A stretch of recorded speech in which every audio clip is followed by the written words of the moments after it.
Welcome back, January 30th, 2020. It is Thursday. It's really hard for me to grasp the lack of common sense that has itself gripped so many smart people.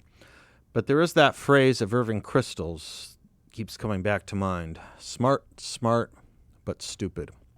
Yesterday, you have Jonah Goldberg writing that Alan Dershowitz is not a constitutional scholar, which is only accurate if you don't think the First, Fourth, Fifth, Sixth, Seventh, and Eighth Amendments in the Bill of Rights are part of the Constitution, areas Alan has written on extensively for 50 years and areas he's taught at Harvard Law School for 50 years.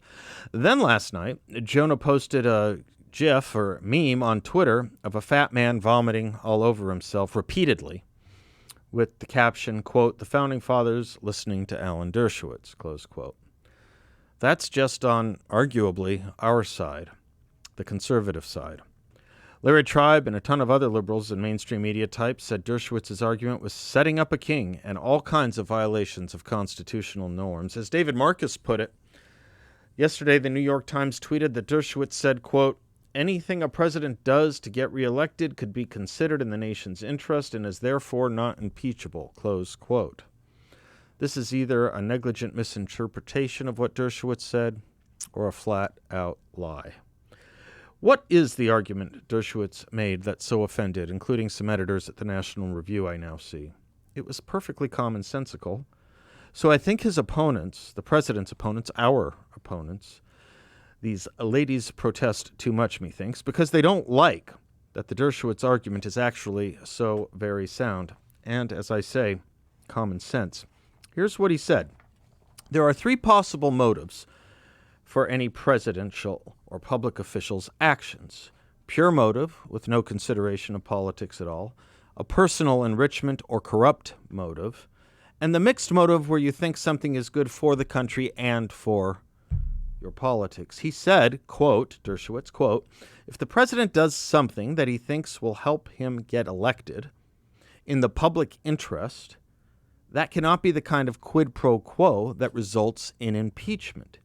Every public official I know believes that his election is in the public interest, and mostly they're right," close quote. In the public interest. Most elide that part of what Dershowitz said. Now stop and think about it. Does anyone run for office or re-election not think their candidacy is good or will be good for the public interest? Of course they do. Possible exceptions are those who are milquetoast, stand-for-nothing, passionless type politicians. Mitt Romney, for example. How, once in office, does any public official ever not consider how a decision here or there will affect elections, politics, especially if they think they are doing a good job and should be retained in office? That is the most obvious and common sense thing. I'm surprised it needs to even be spelled out or further elucidated. Welcome to politics. For as Alan put it, if this were not such a basic consideration, why would public officials and politicians have political advisors and pollsters in the first place? Just what the heck for? Obviously, to see how things are playing and what's more popular and what not, and how to talk about those things. To quote Joe Biden or paraphrase him, come on, man, everyone knows this. Or do they? When it comes to Donald Trump, there seems to be an awful lot of amnesia. An awful lot of need to restate the basics we used to know. Consider, if Donald Trump were in his second term, would this be an impeachable offense to the Democrats? No. If Joe Biden weren't running for president, would this be an impeachable offense for the Democrats? No. This is a very situationally, ethically compromised problem for the Democrats. Now take the other point Alan was making. Of course, a quid pro quo is not impeachable. He gave two examples. Here's a very trenchant one he used. Congress appropriated aid to Israel and the Palestinians. Has there ever been a president who didn't ask of those recipients for certain concessions as a condition for that aid? That is the definition of a quid pro quo, after all, and it happens almost every year. Stall or stop settlement building or expansion, renounce and stop endowing terrorism, that kind of thing. It's so common one might call it workaday, banal, and droll. Take what Karl Rove wrote about a week ago. He wrote, quote, "At a summit in Seoul, President Barack Obama asked Russian President Dmitry Medvedev to tell his boss, then Prime Minister Putin, that, quote, on all these issues, but particularly missile defense, this can be solved, but it's important for him to give me space. This is my last election. After my election, I have more flexibility. Mr. Obama would show flexibility on missile defense and other important issues of national security and foreign policy after the election. Again, crickets when it comes to Democratic criticism. More importantly, not crickets, no consideration or inkling of the thought to impeach Mr. Obama by Democrats or Republicans. Why? Workaday, banal, droll. Scandalous? Inappropriate? Detrimental to our national security? You bet, to some, but not impeachable. Not worthy of the death penalty of politics. Permanent and extraordinary removal. By the way, you want interference with elections? There you have it. You want collusion with Russia? There you have it. Politically disgusting? You bet. Impeachable?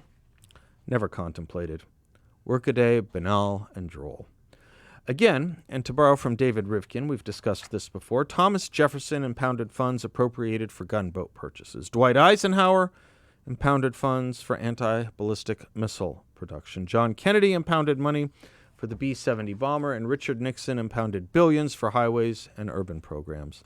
Congress attempted to curtail this power with the Impoundment Control Act, but it authorized the president to defer spending until the expiration of the fiscal year or until budgetary authority lapses, neither of which had occurred in the Ukraine case. Presidents often delay or refuse foreign aid as diplomatic leverage, even when Congress has authorized funds. Dispersing foreign aid and withholding it has historically been one of the president's most potent foreign policy tools, and Congress cannot impair it. Lyndon Johnson used the promise of financial aid to strong-arm the Philippines, Thailand, and South Korea to send troops into Vietnam. The General Accounting Office, now Accountability Office, concluded that this constituted, quote, quid pro quo assistance, close quote.